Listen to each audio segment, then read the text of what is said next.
Jujur gue sebelumnya masih agak jarang denger brand satu ini, namanya Tozo, yang katanya sebenarnya adalah merek audio yang cukup ternama di Amerika Serikat. Kali ini kita berkesempatan nyobain Tozo A3 TWS yang menurut gue pribadi, base-nya cukup nampol, padahal harganya cuma 300 ribuan. Halo Googles, Ferry di sini dan inilah first impression review dari Tozo A3. Let's check it out!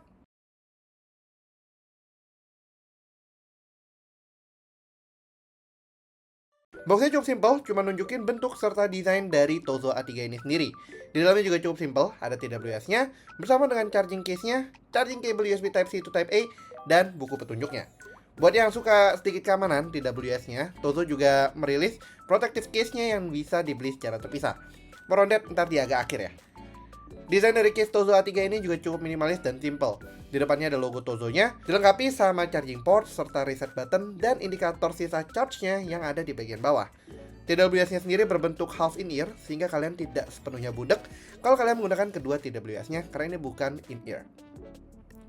Secara fitur, Tozo A3 tentunya sudah menyediakan basic features seperti touch panel buat control next, previous, volume up dan down, sama assistant juga. Kemudian ada dynamic driver dengan ukuran 14,22 mm untuk audio quality yang cukup nampol, dan baterai hingga 22 jam dalam satu kali charge di total charging case-nya berukuran 400 mAh. Tapi nggak cuma di situ, walau harganya 300 ribuan, Tozo A3 juga katanya sudah dibekali oleh DSP Noise Cancellation yang bisa memberikan peredaman suara dari luar yang lumayan capable, tapi di mikrofonnya aja. Kemudian bagaimana soal experience penggunaannya? Untuk soal mendengarkan musik atau menonton atau menikmati konten entertainment, satu hal yang sangat menonjol adalah performa bass-nya yang cukup nendang. Gue pribadi lebih ke treble guy instead of bass head, but di sini bass-nya cukup muasin. Cuman surprisingly, ini juga hadir dengan treble yang bisa dibilang cukup lumayan. Ini sangat ngagetin, mengingat ini adalah entry model dari Tozo yang gak banyak gimmicknya.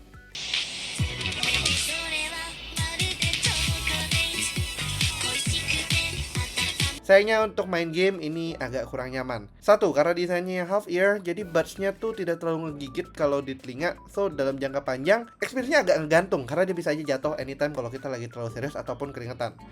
Untuk performa gamingnya tapi sangat lumayan lah. Diajak nge-rhythm games, delay-nya cukup minimal, walaupun ini agak anehnya.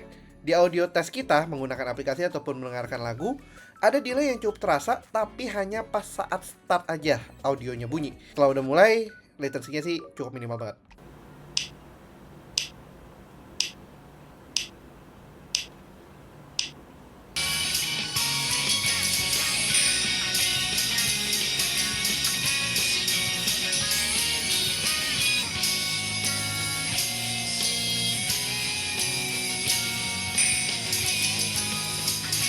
Untuk soal noise cancellation, sayangnya secara aktif Tozo A3 belum dilengkapi itu. Namun katanya untuk mikrofonnya ada noise cancellation via DSP. Nah, mungkin langsung kita kasih sampelnya aja ya, biar gampang. Ada contoh recording menggunakan Tozo A3 direct ke iQOO Z9. Nah, gimana menurut kalian kualitas audionya? Ini langsung kita copy dari handphone ya, langsung ke file kok bingung ya. Jadi maksudnya ini kita langsung rekam ke iQOO Z9-nya, dan yang kita setel di video ini adalah direct dari iQOO Z9 ditemenin sama Tozo A3-nya. Mana contohnya kalau misalnya ada air nih di background, ada petikan air, karena kan katanya ada DSP atau Digital Signal Processing yang meminimalisir audio yang mengganggu untuk masuk dalam mikrofonnya. Jadi memang dia nggak punya active noise cancelling, tapi katanya secara mix sendiri udah ada noise cancellingnya. What do you think sama hasilnya? Sayangnya menurut gue pribadi, memang ini masih belum one of the best ANC. Tapi mengenal harganya kembali nih, belum ada ANC ya oke lah. Sayangnya, atau mungkin sebenarnya untuk beberapa orang ini adalah untung ya, Tozo A3 itu tidak memiliki companion app sehingga koneksi dan settings dari TWS-nya murni dari apa yang udah ada aja. Nggak bisa dikonfigurasi melalui aplikasi tambahan. Paling nggak di sini long tap di kiri atau di kanan dari TWS-nya udah ngeset untuk naik turunin volume, so that's a major plus. Ya, bagi yang nggak suka pakai companion app ataupun ribet-ribet settingnya, ini sih simple, bener-bener nyalain, connect bluetooth, dan langsung let's go.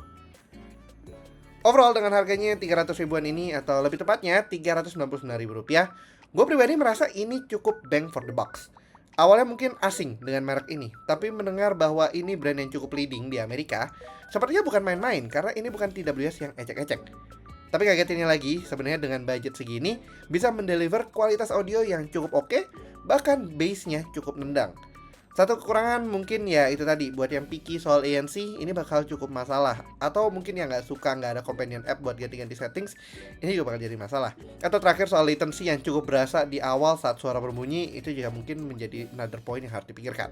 But overall, it's a pretty interesting little TWS dengan harganya yang sangat menantang juga. Oh ya, buat lengkapin, gue sendiri pun akhirnya membeli TWS covernya kayak yang gue bilang di awal dengan budget sendiri, dan it's a nice little additional protection untuk warna putih yang glossy-nya atau buat melindungi si TWS ini biar nggak cepat rusak. All in all, ini sih cukup oke untuk budget TWS yang cukup all-rounder dan nggak bikin bokeh di 300 ribuan aja. Oke lah, sekian dulu untuk video kali ini. Kalau kalian suka videonya, jangan lupa untuk kasih like, share, dan tentunya belum subscribe, bisa langsung klik tombol subscribe dan aktifkan lonceng notifikasi biar kalian nggak ketinggalan sama video kita berikutnya. Yang punya pertanyaan juga jangan ragu-ragu untuk drop pertanyaan kalian di kolom komentar ya Googles. Jangan lupa juga untuk follow sosial media kita di TikTok, Instagram, Twitter, dan juga Facebook.